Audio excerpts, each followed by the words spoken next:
Hello, hello, hello. There we go. Okay, so we've heard about a lot of challenges in this sort of brave new world of TV attribution.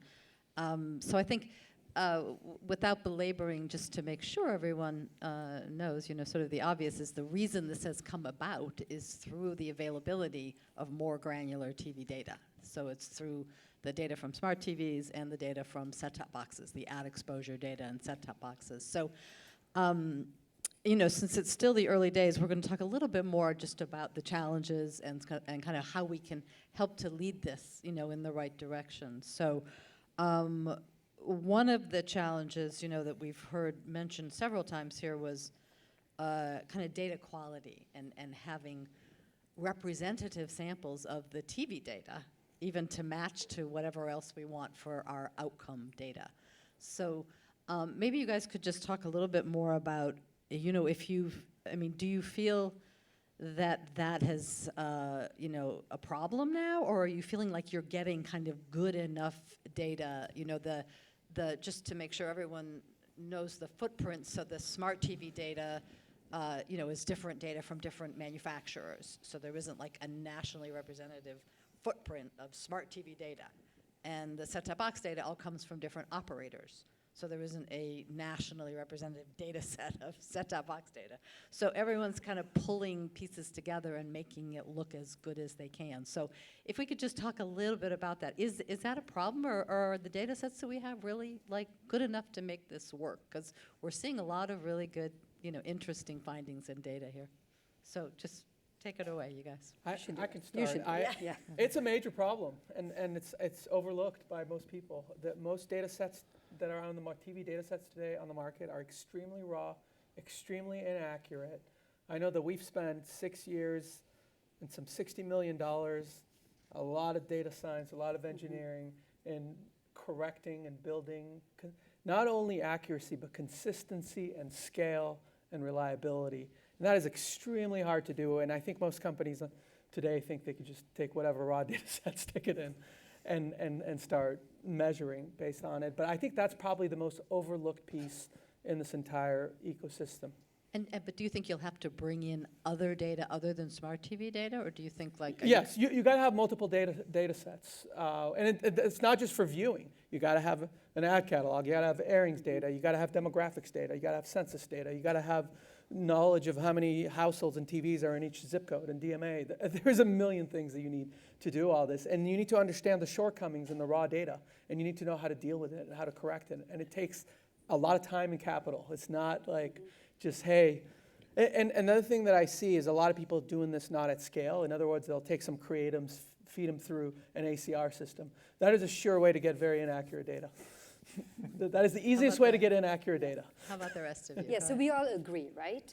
If you just start to bucketize the data, you got to get your glass data, right? Because that's a specific way of consumption.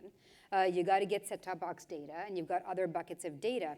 And I agree 100% with Sean. Remains a massive problem, and that's why we see so much variance between solutions when one is dependent on just one data sets of 8 million, et cetera. But what I will say is that you don't have to go get all the data that's out there either, because we understand the capital limitations and and there are some people who will sell you their data at an outrageous price, right? So I think what you need is a mixture of as much decent data as you can get, and then data science.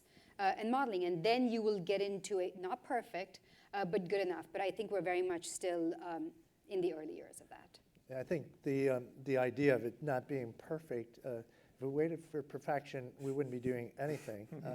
We wouldn't even be having ratings if we waited for perfection. So, but I think we wouldn't get out of bed. But I think. But let's make sure the bar is not too low. Right.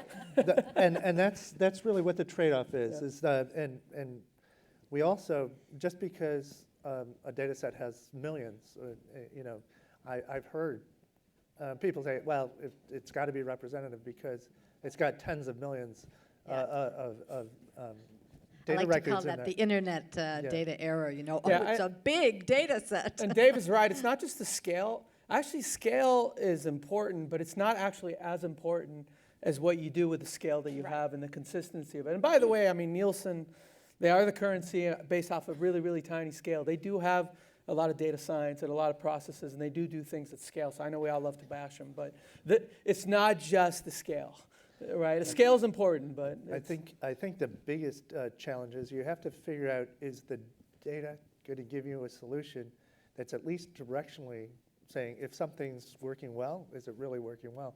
I think where you really run into trouble, you could analyze something, and this has been a problem with attribution for TV.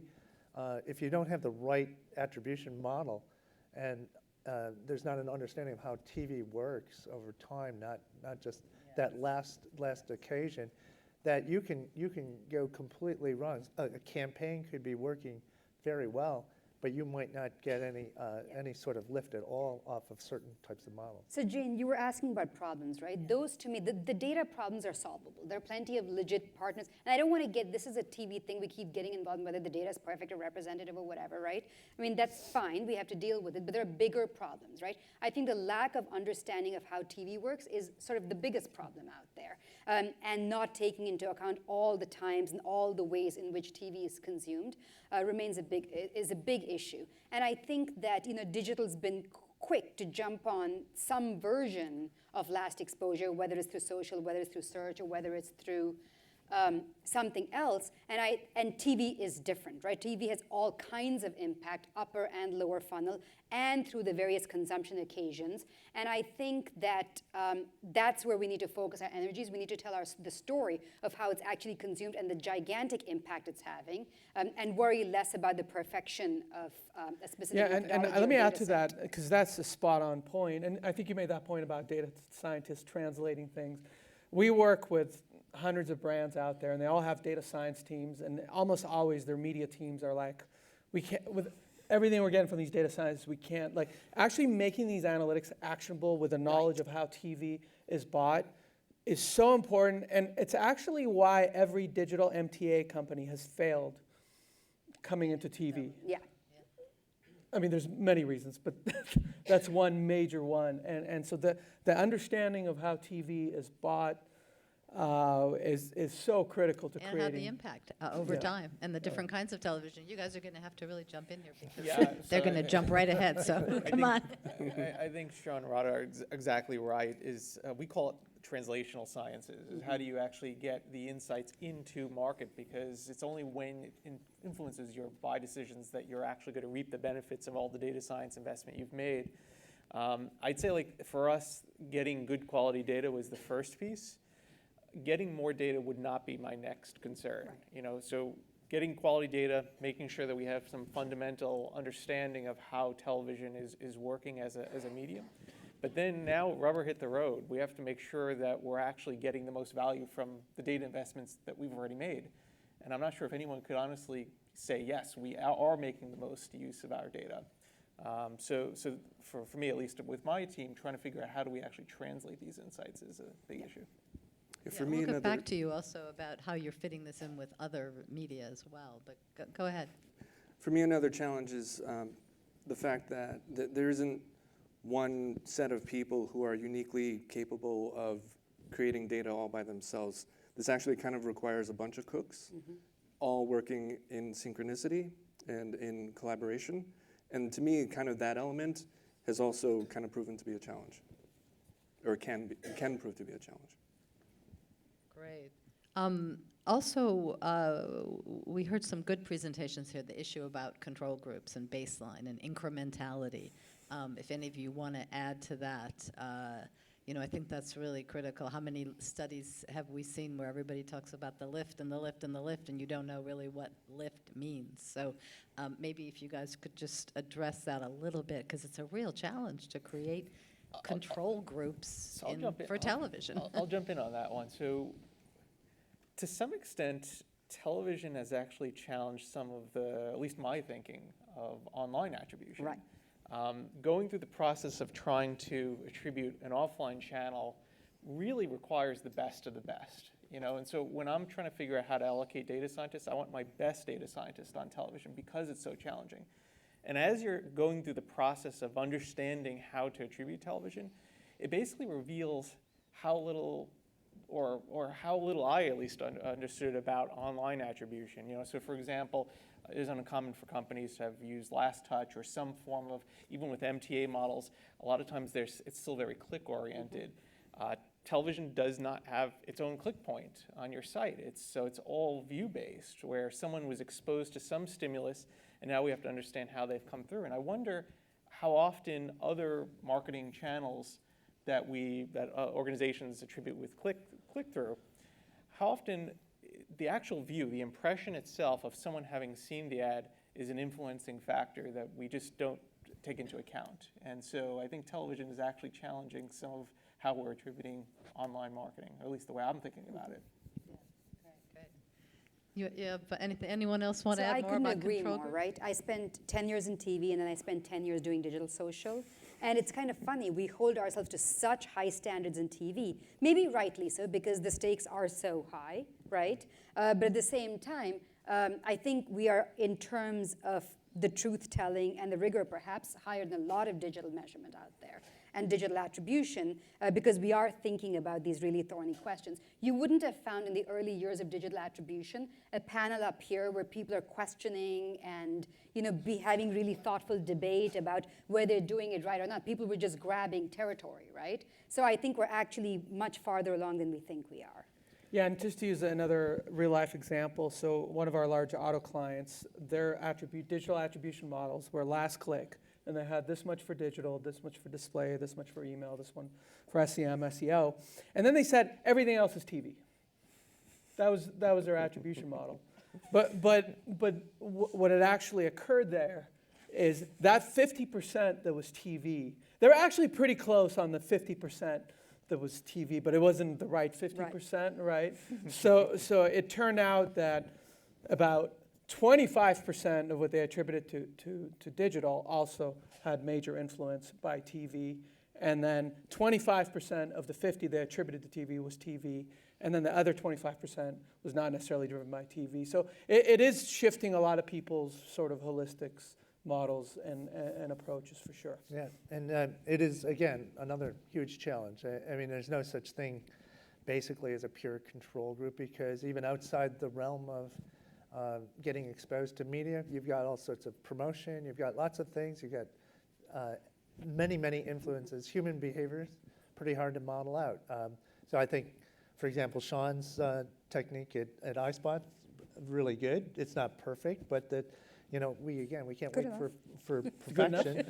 For now. And I think that, especially with Good enough for today. with large television advertisers, I mean, there is no zero base. I mean, they've been exposed, some perpetually for decades, and so there's been an equity that's building up over time that it's very hard to get a control group that's perfect. But again, and the more variables you put in there, or the more the control groups gets lower and lower, and all of a sudden the confidence is. So you do need to balance. You can't control for everything. Right. You just have to figure out what are the most important things to control of, while still getting sufficient scale for the measurement.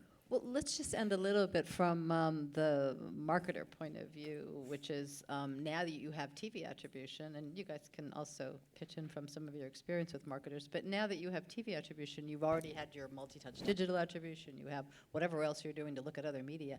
I mean, how are you fitting this whole new data silo, I don't want to call it that, into, how are you integrating it with all of your other attribution measurement to try to really get to full cross-channel?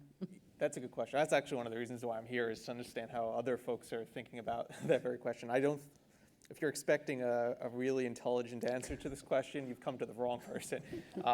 I think we're actually still in the early stages. I mean, it's been a struggle it's been challenging just to get basic measurements in place. Like, I feel like you have to be able to and be certain of attribution on one channel before you could get to the multi-level attribution, and then like lifetime values, another big layer on top of that we haven't even spoken about here in this group yet.